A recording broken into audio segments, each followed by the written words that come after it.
Hello friends and families, आप सब कैसे हो। आई होप आप सब बहुत अच्छे होगे और स्वस्थ होगे, मस्त होगे और अपने अपने घर पे बहुत इंजॉय कर रहे होगे। और सबको सबसे पहले मेरे तरफ से आप सबको नमस्ते और बड़ों को प्रणाम। और चलो फ्रेंड्स, आज मैं कुछ आप लोगों के लिए ब्लॉग नहीं लेके आई हूँ और काफ़ी टाइम से मैं ब्लॉग भी नहीं दे रही हूँ। तो कुछ इशू की वजह से मैं आप लोगों को नहीं दे पा रही हूँ। तो इसीलिए मैं आप लोगों से कुछ अपने बारे में और कुछ और बातचीत तुम लोगों से शेयर करने के लिए मैं आ गई हूँ। तो चलो फ्रेंड्स, देरी ना करते हुए मैं अपने बारे में बहुत लोगों के पास क्वेश्चन था कि मैं कौन हूँ वगैरह वगैरह। मैं कभी ना इतने सारे ब्लॉग्स बनाया, मैंने कभी अपना इंट्रो नहीं दिया है। तो चलो फ्रेंड्स, सबसे पहले मैं आज अब मेरा इंट्रो दे देती हूँ। उसके बाद मैं क्यों ब्लॉग नहीं दे रही हूँ वो भी मैं तुम लोगों से शेयर करूँगी। सो फ्रेंड्स, मेरा ब्लॉग ना देने का कारण पहले बाद में बताती हूँ। पहले मैं ये कर लेती हूँ कि मैं पूजा हूँ और एक नॉर्मल फैमिली से मैं बिलोंग करती हूँ। और मेरा मेरा बॉर्न हुआ था मुंबई में मैं लाल बाग में मेरा बॉर्न हुआ था। और उसके बाद पापा की लाल बाग में मेरा बॉर्न हुआ, वहाँ पे मैंने थर्ड स्टैंडर्ड तक पढ़ाई वगैरह किया। फिर करने के बाद मेरे पापा को बहुत ज़्यादा प्रॉब्लम हो गया था, तो इसलिए पापा को लगा कि आई होप से मुझे मुंबई छोड़ना पड़ेगा और मुंबई छोड़ के फिर मुझे गांव में शिफ्ट होना पड़ेगा। तो उनके दो बच्चे थे तब, मैं और मेरे भाई थे, मेरा भाई छोटा था तब। तो फिर पापा ने फिर डिसीजन लिया कि अभी हम लोग तुरंत तो जा नहीं सकते, तो पूजा का फ्यूचर क्यों हम लोग ख़राब करेंगे।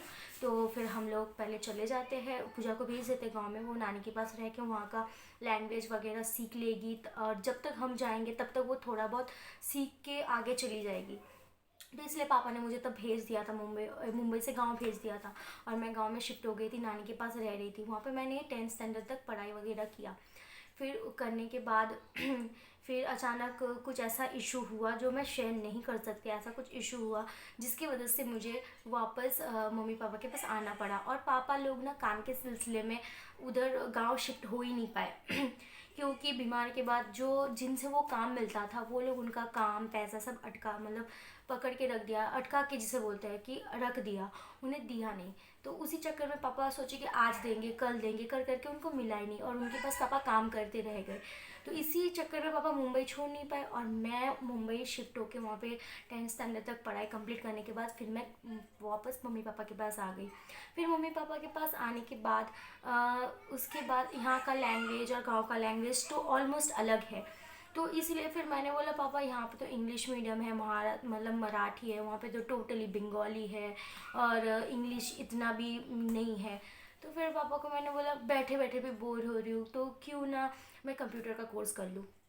फिर पापा ने मुझे बोला ठीक कोई बात नहीं। फिर मैंने इंग्लिश स्पीकिंग और कंप्यूटर कोर्स और एनिमेशन का कोर्स भी मैंने ज्वाइन किया। इंग्लिश स्पीकिंग तो थोड़ा बहुत मैंने सीख ही लिया था और बेसिक भी मैंने कंप्यूटर कोर्स कर लिया था। बट जो एनिमेशन का कोर्स है वो वहाँ पे स्टिचिंग लाइन इतना अच्छा नहीं था, जहाँ पे मैंने एडमिशन लिया था वहाँ पे स्टिचिंग लाइन इतना अच्छा नहीं था। तो इसकी वजह से ना मेरा कंप्यूटर का जो एनिमेशन का कोर्स है पूरा नहीं हुआ। फिर मतलब आधा ही रह गया। उसके बाद ऐसा हुआ कि मेरी शादी का भी ये हो गया, अच्छा रिश्ता वगैरह। एक्चुअली हम लोग का लव मैरिज है, तो कभी कोई इंटरेस्टेड हो तो ज़रूर मुझे बताना, तो मैं तब भी शेयर करूँगी, अदरवाइज़ हाँ समझ ही सकते हो। तो उसके बाद मेरी शादी करवा दी गई। उसके बाद मैं शिफ्ट हो गई शादी के बाद दिल्ली।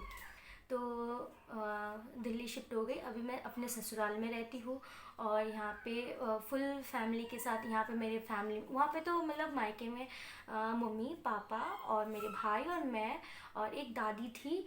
जस्ट 2 साल हुआ है दादी गुजर गई है और दादाजी कब ऑफ हुए हैं वो मुझे पता नहीं।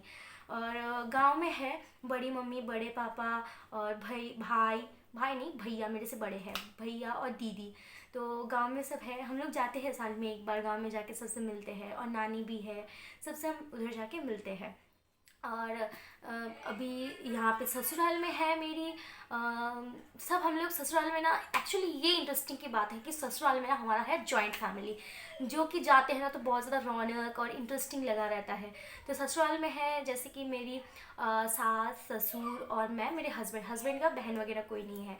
और वहाँ से जो मम्मी का जो जेठानी है उनके फैमिलीज़ में है बड़ी मम्मी बड़े पापा, फिर जिसे बोलते हैं कि भैया मीन्स बड़ी जो मम्मी की, उनका बेटा, उनकी बहू, उनकी भी एक छोटी सी बेबी हो गई है, और मेरा एक युवान है छोटू सा। तो ये है हमारा ससुराल का फैमिली। तो हम ऑलमोस्ट यहाँ पे सिर्फ मम्मी पापा और मैं और हस्बैंड और युवान ही रहते हैं, और बाकी जो मेरे ससुराल वाले की फैमिलीज़ वो गांव में रहते हैं। और जो मम्मी के मायके वाले जैसे कि मामा ससुर मामी वगैरह हो गए, वो लोग सब दिल्ली में यहाँ पे रहते हैं। आए दिन हम लोग मिलते ही रहते हैं, आप लोगों ने बहुत सारे ब्लॉग में देखा ही होगा। तो सब ये मेरे फैमिली मेम्बर्स ही है, और यही मेरा फैमिली है। और मैं इस तरीके से, मतलब मेरा इतना ही इंट्रो था आप लोगों से शेयर करने का। आगे अगर आप लोगों से कुछ जानना होगा तो ज़रूर मुझे कमेंट पे बताना कि मैं, बहुत लोगों के पास एक चाहत रहती है ना कि ये कौन है वगैरह वगैरह। तो इसलिए मैंने सोचा कि आज मैं तुम लोगों के साथ एक ब्लॉग शेयर कर लेती हूँ। तो ये ब्लॉग मतलब अपना इंट्रो शेयर कर लेती हूँ। सो फ्रेंड्स, यही है मेरा छोटू सा फैमिली, और मैं हूँ पूजा, और इस तरीके से मैंने सोचा कि आप लोगों से थोड़ा शेयर कर लेती हूँ। और दूसरी बात जो मैंने आप लोगों से बताया कि मैं कुछ दिनों से आप लोगों को ब्लॉग क्यों नहीं दे पा रही हूँ, उसका कारण ये है कि एक्चुअली मेरे फैमिली में ना, जो मेरे फादर इन लॉ है उसको ना कैंसर है। तो इसी वजह से ना आप लोग समझ सकते हो कि एक फैमिली में जब एक कैंसर पेशेंट रहता है तो उनको हमें किस तरीके से ट्रीट करना पड़ता है। तो इसीलिए मेरे फैमिलीज़, मुझे बिल्कुल भी टाइम नहीं मिल रहा है कि मैं आप लोगों से शेयर करूं। और बहुत ऐसा भी वियर्ड फील हो रहा है कि मैं अगर अपने फैमिलीज़ मेम्बर्स, मतलब पापा को लेकर अगर व्लॉग वगैरह बनाऊं, तो अदरवाइज़ बहुत लोग हैं ऐसे कि जो इस चीज़ को बहुत मुझे अप्रिशिएट करेंगे कि हाँ आप बहुत अच्छा काम कर रहे हो। बट बहुत लोग ऐसा है कि कुछ अलग ही टॉन्ट मारेंगे जो कि मुझे सुनने में ख़राब लगेगा। फिर उसके बाद मम्मी को कुछ बोलेंगे, मम्मी वैसे ही मूड ऑफ रहती है पापा को लेकर, फिर वो और ज़्यादा उदासी हो जाएगी। तो जिस वजह से मैं घर पे किसी को भी लेकर इतना ब्लॉगिंग नहीं कर रही हूँ, मम्मी पापा को। बट हाँ, इतना मैं ज़रूर बोल सकती हूँ कि मेरे फैमिली मेम्बर्स में, मतलब ससुराल में जहाँ पे सपोर्ट नहीं, बहुत लोगों को बहुत कुछ करने के लिए सपोर्ट नहीं मिलता है, but thank God and touch wood कि मेरी फैमिलीज वैसी नहीं है।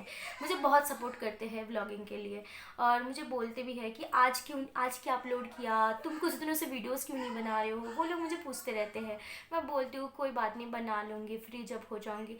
क्योंकि अभी सिचुएशन ऐसा हो गया कि मम्मी पापा को संभालती है टोटली, और मैं युवान को संभालती हूँ। तो इतना ज़्यादा हेडेक हो गया है घर पे, तब भी मैं कोशिश करती हूँ कि मेरे फैमिलीज़ को मैं एक्टिव रखूँ, ताकि वो लोगों को मेरा वीडियोस अच्छा लगे, और उन लोगों को मतलब मुझे सपोर्ट मिल जाए कि ताकि मैं अपनी फैमिलीज़ के लिए कुछ कर सकूँ।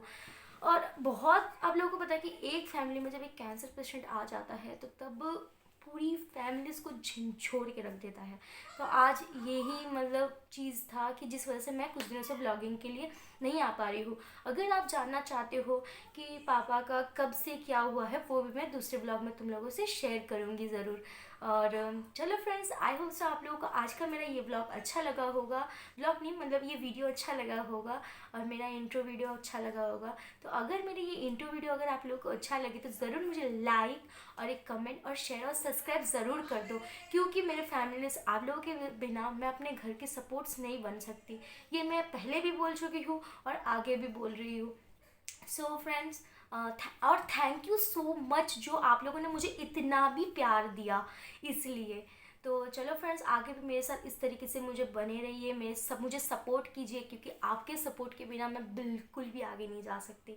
तो चलो friends, thank you and so much. मेरी ये वीडियोस को आप लोग मेरा बहुत ये है कि आप लोग लाइक करोगे।